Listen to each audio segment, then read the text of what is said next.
Hello, friends. If you're watching this video right now, perhaps you're sitting comfortably in your favorite chair, or maybe you're taking a quiet moment in the kitchen. Maybe you're 75 or older, or perhaps you're a son, daughter, or caregiver who cares deeply about someone in that season of life. Either way, I'm glad you're here.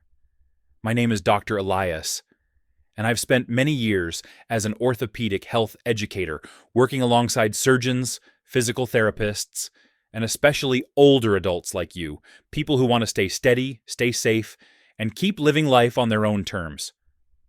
Today, I want to speak with you gently and honestly about something very practical. You've probably heard the advice many times, just keep walking. And I know so many of you do exactly that. You put on your comfortable shoes, you step outside or move around the house, and you walk faithfully. That is a beautiful thing. Walking is gentle on the body, it gets the blood flowing, it helps your heart stay strong, it lifts your spirits, and it keeps your mind clear. Please hear me say this clearly. Keep walking. Whatever amount feels right for you, whether it's 10 minutes or 30, indoors or out, keep doing it. It's valuable, and it's yours to enjoy. But after the age of about 75, something shifts inside us. Not because we've done anything wrong, but simply because time brings gradual changes to our muscles, our joints, and our balance systems. Walking is wonderful, but on its own, it often doesn't fully meet the new needs our bodies have in these later years. It keeps us moving forward, which is good, but it doesn't always provide the kind of challenge that preserves the strength and control we need for everyday safety and ease.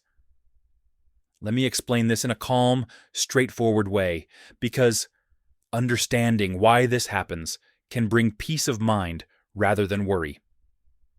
After our mid-70s, a natural process called muscle loss, or sarcopenia, tends to speed up. The muscles in our thighs, our hips, and our bottom start to lose strength and size more quickly than before. Walking helps keep those muscles working to some degree, but it's mostly a forward level motion. It doesn't ask those muscles to lift our body weight against gravity in the same way other movements do. So even if you're walking regularly, those key leg and hip muscles can still become weaker over time. Our joints change too. The cartilage that cushions our knees and hips thins a little. The fluid that lubricates them decreases slightly. And the small, stabilizing muscles around the joints don't get as much direct work from straight-ahead walking. That can lead to a feeling of less stability, even when we're active. And then there's balance. Good balance isn't just about walking in a straight line without stumbling. It's about having the strength and coordination to rise from a chair without wobbling, to slow down when you need to turn around safely, or to catch yourself if your foot catches an edge. Balance depends on strong leg muscles, good joint control, and a sense of where your body is in space, what we call proprioception.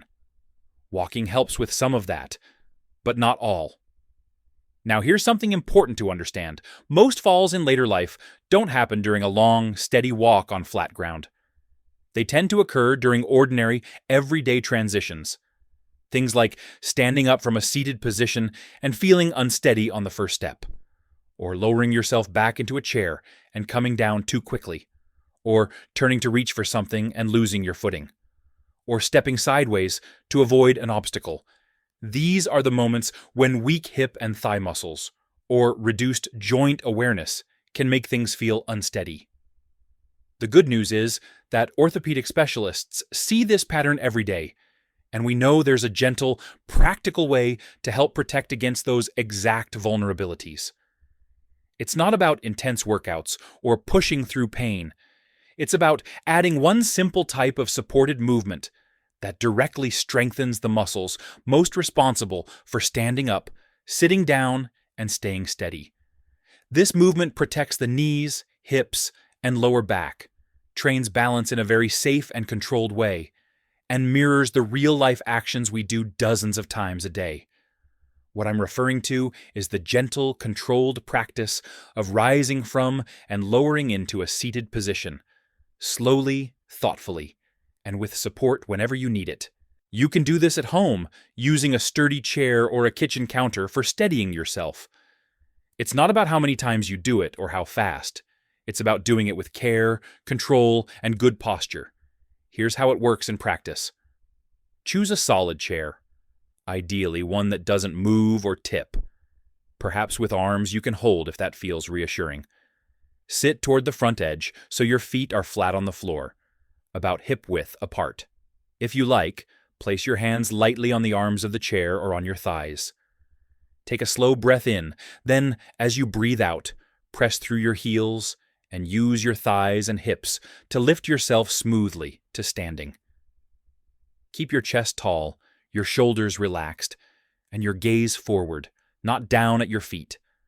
Pause for a moment at the top to feel steady. Then, reverse the motion. Bend at the hips and knees slowly, lowering yourself back toward the chair with control.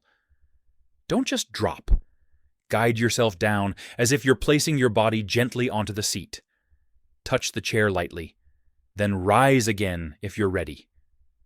If full rising feels too challenging right now, that's perfectly all right. You can do a smaller version. From standing, hold onto the back of the chair or a counter, bend your knees slightly to lower just a few inches, then straighten back up. The key is slow, smooth movement and control, not depth or speed. Breathe steadily throughout, never hold your breath, and always prioritize feeling safe and stable. Why does this simple action make such a difference after 75? Because it loads those important thigh and hip muscles in a vertical direction, which walking doesn't do as effectively. It builds the strength needed for rising and sitting safely.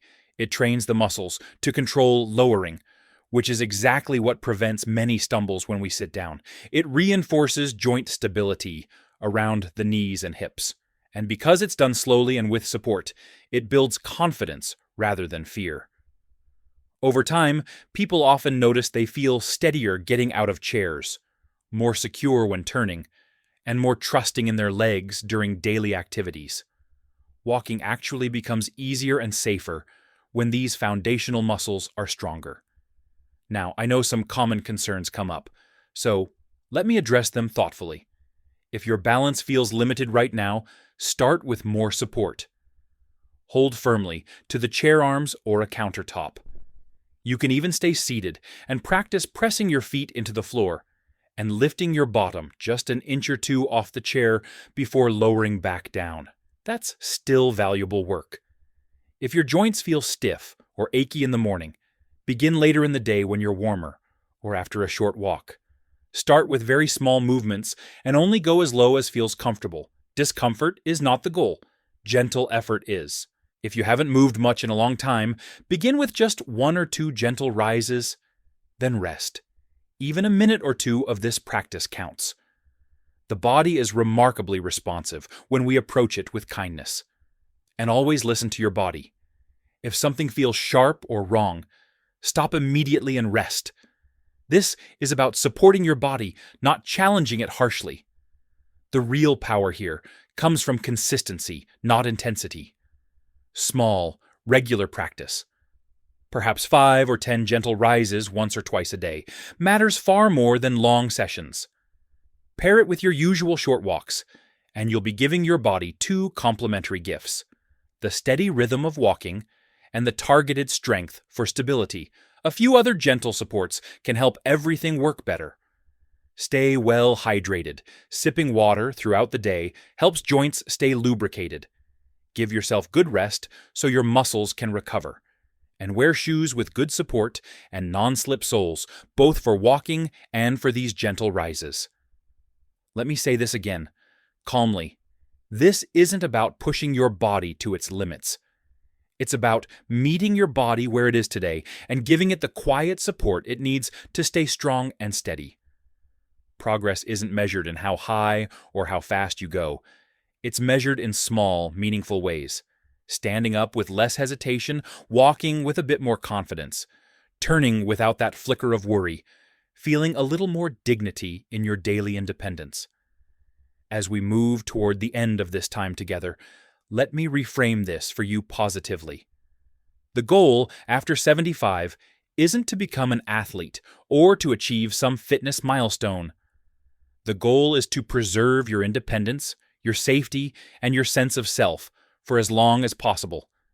Many people in their late 70s, 80s, and beyond discover they feel stronger and steadier not because they suddenly started moving more, but because they started moving more wisely, adding gentle, thoughtful practices that match their body's current needs.